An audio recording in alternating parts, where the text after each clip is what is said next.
Yeah, we got two great games this week. Start out at the University of Texas. They're playing, they had a tough one the last game, but they've been playing very good basketball. Probably think this is Shaka's best team that he's had so far. Of course, we got to prepare the next 2 days to be ready to find a way to win on the road, and that's one of the hardest things to do in college basketball. But we're excited, and it should be a great game. Do you call up Mike Jones and Donnie Lind and ask for that scouting report? No.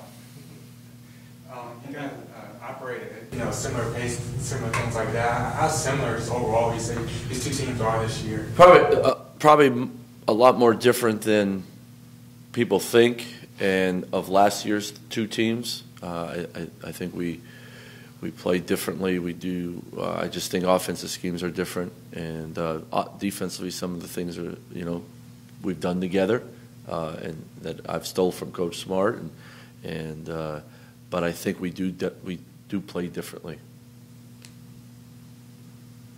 What's the number one thing that your team needs to do whenever they might go up against someone that might be a little more athletic, a little bit taller, a little bit bigger? What is the number one thing that you have to tell your kids to remember when going into that environment? Play the way we're capable of playing, play our style, do what we do, because I think we have good players, and I think the way we play is a good way to play against teams that might be bigger or stronger or so-called a bigger team or whatever, however you want to approach that. But do what we do and do it at a high level. Now, specifically, don't turn the ball over. Don't give them a chance to have more opportunities than you. Coach, of course there's always emotions when you play a former coach, but does getting last year's game out of the way, so to speak, help the emotional impact maybe that last year was not to happen this year again?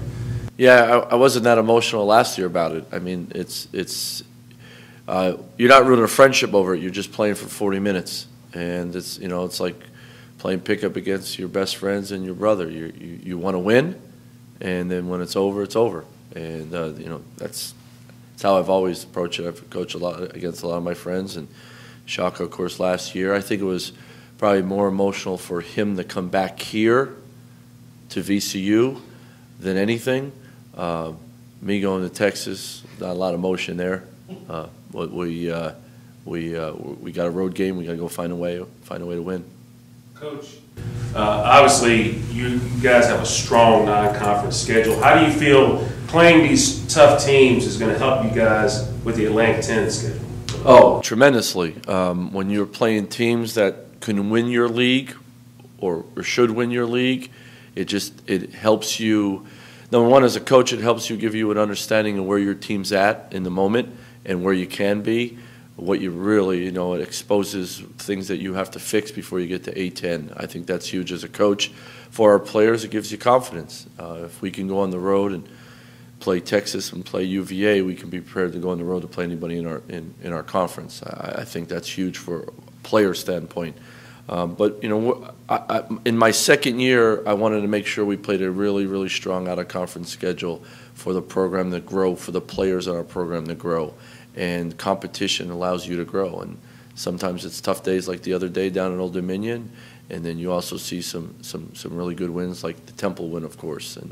And the St. John's game was a game that could have, should have maybe, but we really grew from that game and showed our guys saw what they were capable of doing it on the road, and so I just think that's the way you do it to keep moving your program forward. Is there anything that you can take out of Radford's game with them?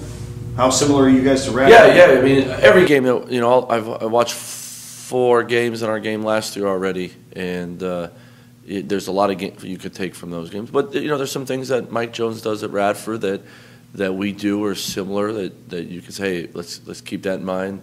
And it's all scouting games, you get a lot out of it without a doubt.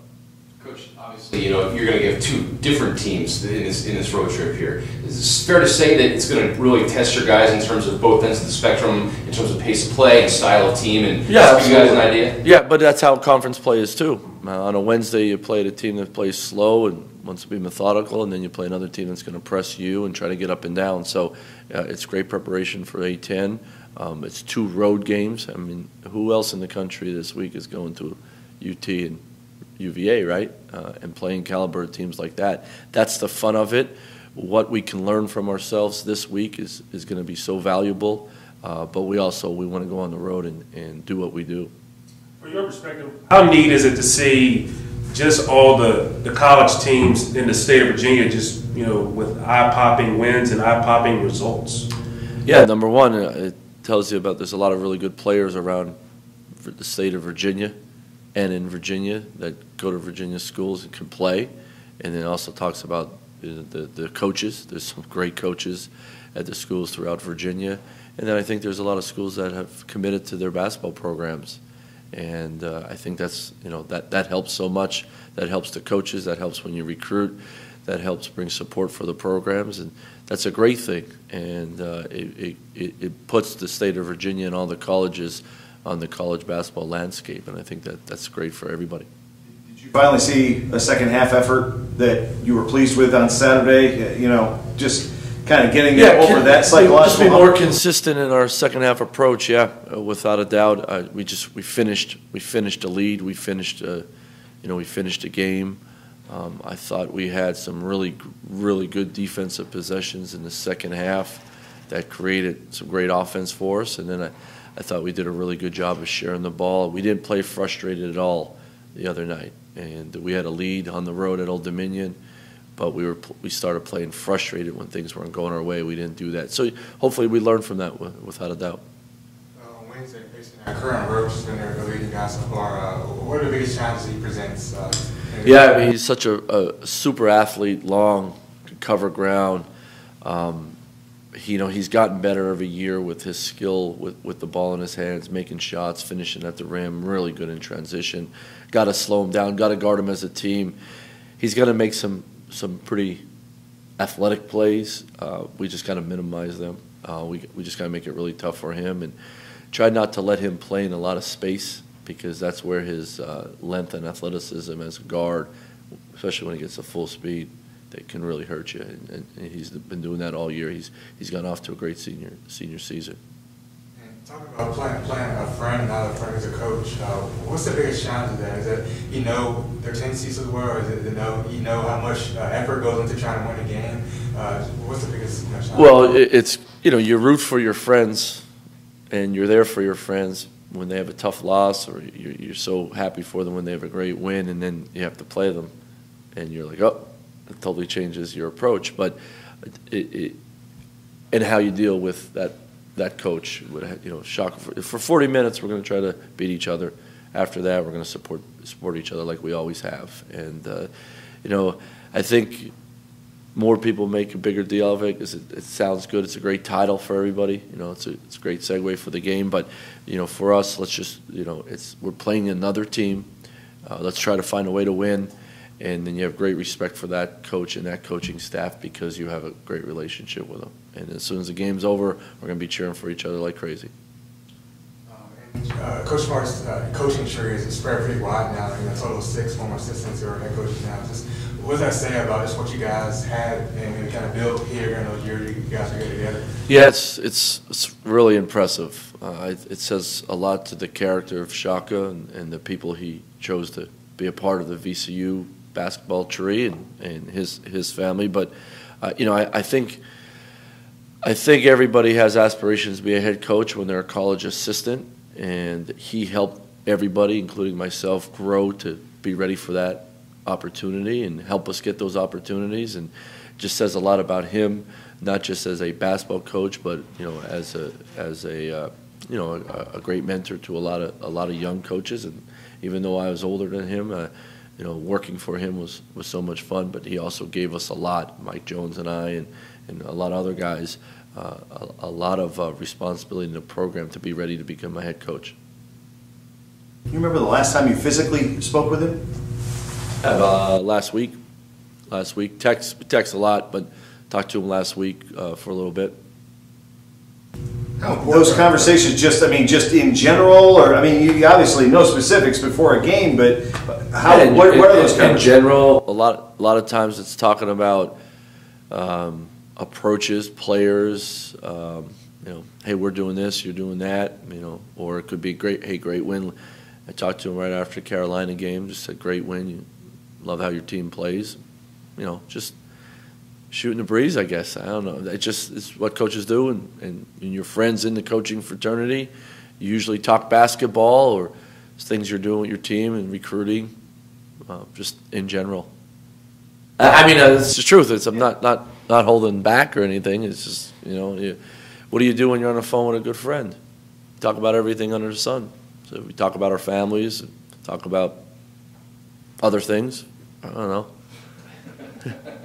How important can this week be as far as resume building and getting back down the mark? Well, anyway, anytime you can get road wins against quality opponents, it's huge for everything, without a doubt. For us, the biggest thing is we after this week we got to make sure we're a better team. Because you don't play these opportunities, you don't get these opportunities so many times. We got let's go get them, but let's make sure that we learn a lot about ourselves and we really grow from them. I think that's huge, and there's nothing better than going on the road and finding a way to get it done together. It's one of my favorite things to do. Mentioning going on the road, one thing you talked about after the OD game, just having a road toughness. What was some of the biggest things you stressed this week going into the two really tough road games this week? Well, you can't play frustrated. Number one, you can't do it yourself. Best way to go is to go together, and we got to make sure. We have guys that can make plays, continue to be aggressive, but play with great freedom, but play with the responsibility of we're doing this together, and that's the only way it's going to get done. On top of that is past experiences. The Old Dominion one, of course, the most recent, is when we're playing at our best, when we're playing through each other, and we're playing the next play mentality. When you're on the road toughness shows up. When good play or bad play, you move on to the next one. And how do we prepare our team to do that?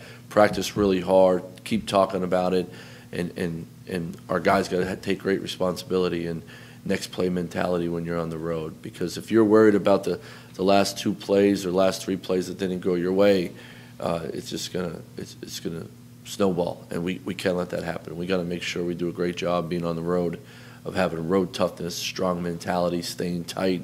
And keeping our Army real tight is what we've been talking about. You guys expect to be full strength on Wednesday? Hope so. I'll know more here in a little bit. But Sean's knee was feeling better this weekend. Malik tweaked his ankle; he should be fine. But he hit a good rehab this morning, so we'll go from there. But hopefully. I know it's kind of early, but what are you taking from last year's game against UVA that you feel will help you for Sunday? Well, just playing against that defense, that you got to really stick to your game plan. You got to, no matter, you can't falter in your game plan. You can't just throw it out halfway through the game, because they'll just eat you alive. The biggest thing about playing UVA is it's going to be really hard at times. You can't play frustrated against a team like them, or they'll own you. So you got to make sure you're moving, you're playing through each other, you're really helping each other get open, and then it's their style is their style, and they're not going to change. So you got to be ready to play long stretches on both sides of the ball and have great mentality against it. So we'll deal more with that when we get there on Thursday. But it's it's a great opportunity to play in an arena of an ACC team like UVA, and what a great opportunity for our team.